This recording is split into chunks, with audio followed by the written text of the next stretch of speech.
नमस्कार दोस्तों, मेरा नाम दीपाली है। मैं ब्लेसिंग टीम भुवनेश्वर से हूँ। अब तक मैंने आपको व्लादिमीर मिग्रे की रचना अनास्तीसिया का पहला भाग बताया। आज हम पहला भाग का खंड 2 पढ़ते हैं। अब तक मैंने आपको बताया कैसे लेखक उन बुजुर्ग के गले में पड़े पेंडेंट की सुंदरता देखकर आश्चर्यचकित रह जाते हैं। तब लेखक उन बुजुर्ग से पूछते हैं कि आप इस पेंडेंट को कितने सालों से रगड़ रहे हैं, क्योंकि उन बुजुर्ग ने लेखक को जानकारी दी थी कि सिडार के इस टुकड़े को 3 साल तक रगड़ने से उसकी सुंदरता बढ़ जाती है। तब उन बुजुर्ग ने कहा कि वह उस पेंडेंट को 93 सालों से रगड़ रहे हैं। तब लेखक उन बुजुर्ग से पूछते हैं कि उन बुजुर्ग व्यक्ति की उम्र क्या है। तब वह बुजुर्ग कहते हैं 119 साल। और यह बात लेखक को आश्चर्य में डाल देता है, क्योंकि उस समय उन बुजुर्ग की उम्र 75 साल से ज़्यादा नहीं लग रही थी। लेखक कहते हैं कि पता नहीं वो बुजुर्ग जानबूझकर या अनजाने में लेखक के आश्चर्य वाले हाव भाव को अनदेखा करके फिर से सिडार के टुकड़े को लेने का अनुरोध करने लगते हैं।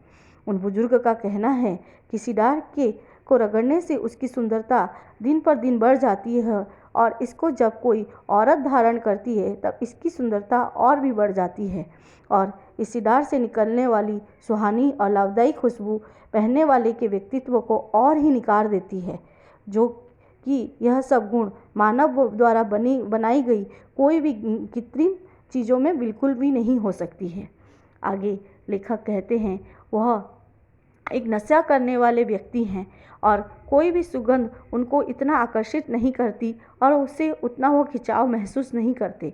फिर भी उनके इस बातचीत के दौरान बुजुर्ग व्यक्ति के गले में पड़ी हुई पेंडेंट की खुशबू से उनको एक तरह का खिंचाव महसूस हो रहा था।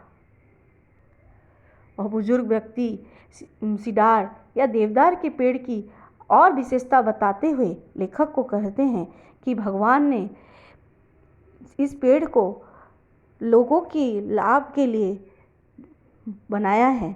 इस बाकी कोई भी पेड़ में कॉस्मिक एनर्जी या खगोलीय पिंड जमा नहीं हो सकते, जैसे कि सिडार के पेड़ में जमा हो सकते हैं।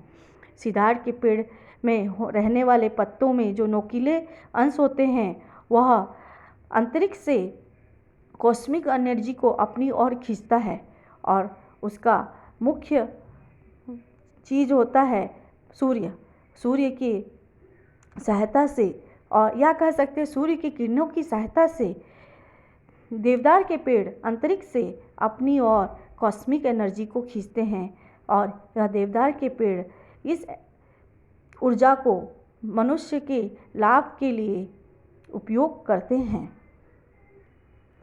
देवदार की पेड़ सूर्य की सहायता से अपनी ओर खगोलीय पिंड को खींचकर पृथ्वी में जितनी भी चीज़ें सांसें ले रही हैं उसके उपयोग में इस ऊर्जा को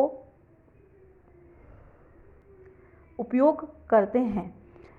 उन बुजुर्ग व्यक्ति का कहना है कि मानव अपनी दुर्भावनापूर्ण के कारण सब मानवों से एक तरह की नकारात्मक रोशनी निकलती है और यह देवदार पेड़ की विशेषता है कि उस नकारात्मकता को वो वापस अंतरिक्ष में ना भेजकर अपने पेड़ों की जड़ों की सहायता से पृथ्वी के अंदर भेज देता है। फिर भी वह बीच बीच में वह नकारात्मक भावनाएं या न कर सकते नकारात्मक ऊर्जा भूकंप, ज्वालामुखी आदि प्राकृतिक आपदाओं के रूप में मानव को प्रकृति वापस कर देती है। यह मानव का दुर्भावनापूर्ण व्यवहार की ही प्रतिरूप है कि मानव द्वारा फैलाई गई नकारात्मक प्रकृति मानव को ही वापस कर देती है। लेकिन सिडार का पेड़ की उपयोगिता है कि वह ज़्यादा से ज़्यादा इस नकारात्मकता को भी सकारात्मकता में बदल देता है। आगे वो बुजुर्ग व्यक्ति बताते हैं कि सिडार पेड़ की उम्र 500-550 साल है, 500 से 550 साल है और वो अपने पूरे जीवन काल में विभिन्न खगोलीय ऊर्जा को संग्रहित करता है और उसे एक सकारात्मक ऊर्जा में परिवर्तित करता है जो मानव द्वारा बनाई गई ऊर्जा से बहुत ज़्यादा होती है। यहाँ तक कि सिडार का एक छोटा से छोटा पीस भी बहुत ही ज़्यादा ऊर्जापूर्ण होता है। सिडार अपनी रोशनी मानव के पास अंतरिक्ष से पहुँचाता है और सही समय वापस भी कर देता है।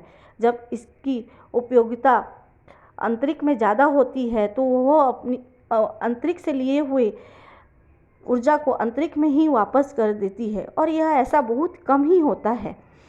अपने इस 500 साल की उम्र के दौरान वह 3 साल अपनी सारी ऊर्जा संग्रहित करने के बाद एक तरह का संगीत उस पेड़ से बजने लगता है, या यूँ कहे वो संगीत मानव को अपनी ओर आकर्षित करता है कि वह पूरी तरह तैयार हो चुका है मानव के उपयोगिता में आने के लिए। अगर इन 3 सालों के अंदर कोई भी मानव उस सिडार या देवदार के पेड़ के टुकड़े को उपयोग में नहीं लाता है तो उसकी उपयोगिता अपने आप ही नष्ट हो जाती है और वह धीरे धीरे जलने लगता है और उसकी सारी संग्रहित ऊर्जा वापस अंतरिक्ष में चल जाती है और इस पूरे काम को ख़त्म होने में 27 साल तक लगता है। आगे वह बुजुर्ग लेखक को कहते हैं कि जिस सिडार को बुजुर्ग ने खोजा है वो 200 साल से संगीतमय रूप से अपनी ओर सबको आकर्षित कर रहा है और उस समय नदी में बहुत ज़्यादा ठंड होने के साथ साथ एक हवा चल रही थी। फिर भी वह बुजुर्ग उत्साहपूर्ण उस सिडार के पीस को रगड़ने लगते हैं और तब लेखक को एक छोटा सा मध्यम ध्वनि से एक संगीत सुनाई देता है उस सिडार के पीस से, जैसा कि कोई वाद्य यंत्र बजने से होता है। अपनी इस बातचीत के दौरान तभी लेखक की एक सहकर्मी लेखक को बुलाने के लिए लेखक के पास पहुंचती है। उन सहकर्मी का नाम था लीडिया पेट्रोवना और वह लेखक को जानकारी देती है कि नाव में सब उनकी प्रतीक्षा कर रहे हैं वापस जाने के लिए और लेखक उन बुजुर्ग व्यक्ति से विदा लेते हैं। लेखक कहते हैं कि वो 2 कारणों से सिडार को नहीं लेते। पहला कि अगर वो थोड़े समय और रुकते तो उनको आगे की यात्रा करने में 3 दिन की देरी हो जाती जो कि उनको एक और आर्थिक संकट में डाल देता, और दूसरा लेखक को यह सब बातें अंधविश्वास लगती है। इस तरह लेखक नाव में सवार होकर आगे की यात्रा के लिए बढ़ते हैं। उसी के दूसरे सुबह लेखक जब एक छोटे से अपने कार्यक्रम के दौरान देखते हैं कि उन्हीं सहकर्मी के गले में एक सिडार का टुकड़ा बंधा हुआ है, तब वो लेखक उनकी ओर आश्चर्यचकित रूप से देखते हैं। तब वह उनको बताती है कि जब लेखक वापस आ गए थे तो उन बुजुर्ग व्यक्ति आपस में बात करने लगे। जो थोड़े बुजुर्ग व्यक्ति थे वह अपने पिता से कहने लगते हैं कि पिताजी, मैंने तो उनको बहुत कोशिश की सिडार का पीस लेने के लिए, पर पता नहीं वो क्यों नहीं लिए। तब वो बड़े बुजुर्ग कहते हैं कि तुमने उनको पूरी तरह से उसके लिए समझा नहीं पाया, इसलिए नहीं लिए, और वह अचानक आकर मुझ पर हमला कर देते हैं और मेरे गले में यह सिडार डाल देते हैं। और उनके इस तरह के अचानक हमला से मैं पूरी तरह से अचंभित हो जाती हूँ और मेरा पूरा शरीर कँपकँपाने लगता है और वो उसको रगड़ने लगते हैं। तब मैं उठते हुए दौड़ के नाव की ओर बढ़ जाती हूँ। तब वह बुजुर्ग मुझे अलविदा कहकर कहते हैं और शुभ यात्रा का आशीर्वाद देते हैं। लेखक इस तरह अपनी यात्रा करके वापस आते हैं और कुछ दिनों में यह बातें उनकी जहन से निकल जाती है, पर अचानक लेखक के पेट में दर्द होने लगता है और लेखक को पता चलता है कि उनके पेट में अल्सर हुआ है और रीढ़ की हड्डी में भी कुछ असुविधाएं हैं, जिनकी वजह से उनको कुछ दिन के लिए अस्पताल में रहना पड़ता है। और उसी दौरान लेखक को यह सब बातें फिर से याद आने लगती हैं और वहाँ के शांत माहौल को देखते हुए लेखक अपने आगे की व्यापारिक योजनाओं को अंजाम देने के लिए और अपनी जानकारी को आगे बढ़ाने के लिए डॉक्टरों से अनुरोध करके सिडार से रिलेटेड कुछ किताबें अपने पास मंगवाते हैं। अब तक के लिए इतना ही दोस्तों, नमस्कार।